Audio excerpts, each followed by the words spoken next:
All right, it is day 2 and we are checking out property number 2. You guys saw the mess that we got into yesterday. This one is not nearly so messy, but it is going to have some challenges, and we found some interesting things thanks to Robert that pointed it out. We didn't even know we were going to get into this, but it actually might not be as bad as we thought. So let's go check it out. From the start, it looks a little bit rough. We've got some little wood decay going on up there. We'll take a little spin around the neighborhood here. It's not bad, but it does get a little bit rougher down the road there. We got this big giant bush tree, something or another here. What do we call this? There's a close-up. If you know what this is called, let me know. It's interesting, but it is way too big this close to the front of the property to leave there for very long. It really just engulfs the whole front and it just blocks everything, so we can't have that. All right, the kitchen is pretty well dated from back in the 1984 construction era, but it's in remarkably good shape. I think we can actually salvage all of these cabinets with a nice paint job. Let's take a look at one. Yeah, pull some of that paper out. This sink seems to be in pretty good condition, especially this little guy. Should I touch him? Oh, he's alive. He's alive. He's alive. Yeah, go, little buddy.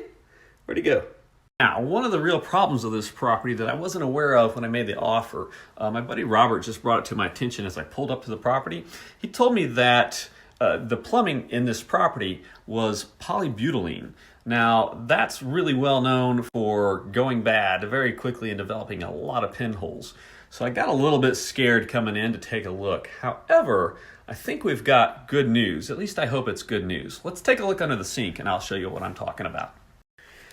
All right, diving right under the sink, we see some fresher PEX connections here. And if we look on the date code, it looks like that's a 2008, 9/11 of 2008 production date. If we go up under here, we can see the old polybutylene connection. As I look through different parts of the property where there's plumbing connections, under all the vanities, in the laundry area over here, and even upstairs where the tub is, I see evidence of PEX being run all throughout this house. There's more PEX, there's some 3/4 inch, and if we chase it all the way down there, it's been rerouted all throughout the house. Everywhere I find polybutylene, it's been cut off at the wall, and there's not even a valve on it. So I'm assuming at this point that it's all been completely replaced and the PEX is carrying all of the water supply for the house, or so I hope. Here's another good example of where the polybutylene was removed. That's the original washer connections, the washer box. But right here, we've got PEX running down, and over here we have PEX running down as well, going into the corner. And some brand new valves. Now, I'm not a fan of running PEX outside of walls like that. I would have been way happier if this was my job, I would have cut the sheetrock and run it and hit it just as much as possible. However, I actually appreciate that they ran it on the outside, so it's a lot more obvious that they've rerun this entire house in PEX, and we potentially don't have to worry about that polybutylene problem anymore. Moving on, don't you love this carpet? It's such a lovely color of green and smoke stains. I think we should keep it. What do you think? Boy, don't you love that green color. And you can also see where the smoke is or was on the wall from all the furniture being pushed up against it. All right, let's take a look outside. Ah, that was cool. I love that trick where you just walk through the glass like that. Okay, so this is the yard. The actual property line, I think, would run along right here, kind of about where the grasses or weeds are growing up a little taller, if you can see it. Pretty deep yard, very narrow. This is the AC unit. I highly doubt that it works, but I think it's worth firing up to see if it still works, and maybe we don't have to replace that just yet. You can see we've got a little rot going on right here, and a little more right over there. And we're going to need to check on this little roof covering right here that's all sagged out. Maybe take it out, just leave it off. And then there's this really cool balcony up here. It's actually pretty sturdy. Let's jump up there real quick. Ready? Okay. That was a big jump, but we made it. All right, let's go on inside. Here's one of the upstairs bedrooms. It's pretty large. This house is about 1,024 square feet. We got a good size, almost a walk-in closet right there. And then there's our stairs. And this is the bedroom on the other side. A little messy. Here's some more evidence that polybutylene has been replaced with PEX. You can see all of this has been cut out and replaced. Up here in the main bathroom, the tub's actually in pretty good shape. We got this white subway tile. A little bit of weirdness going on right there along that bottom edge. And we'll need to get a lot of this replaced right here. But hopefully that's got PEX in it. We'll do some new toilets. And then under here is another good sign. That's actually PEX right there. And then the polybutylene is gone. The only other real thing left to note here is a lot of texture being gone from moisture in this house. Assumably it's been vacant for a while, but the sheetrock seems to be in good shape. Something very strange I noticed earlier was that looking up here in the attic, it almost appears that if somebody has placed sheetrock and even textured the joint, taped and textured the joint up under the plywood decking on top of the roof. So I don't know what that's all about, but we probably need to get that gone. Anyways. Upstairs in the half bath down here, we have some really weird stuff going on around this toilet. I don't know if that was because some of that polybutylene may have been leaking at some point. Previous owner or tenant was trying to stop the water flow and they just didn't know what was going on.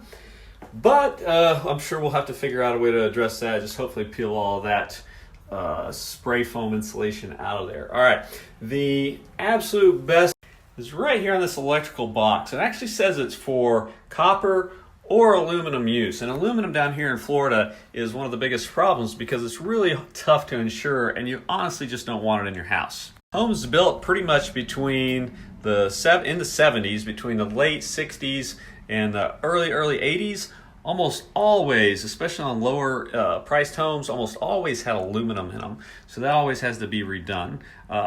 This house was built in '84 and my hopes was that it was copper. And we peeked into this little hole right here. I took one of the little pieces out, the little cover plates out, and it is copper. So we've got a good panel here. We've got copper wiring. We've got a big panel out front that's in great shape. So that's super exciting. That's one less cost we have to worry about. Have you ever seen one of these? And it's right here with the laundry. Is that perfect or what? All in all, this house does have some definite issues.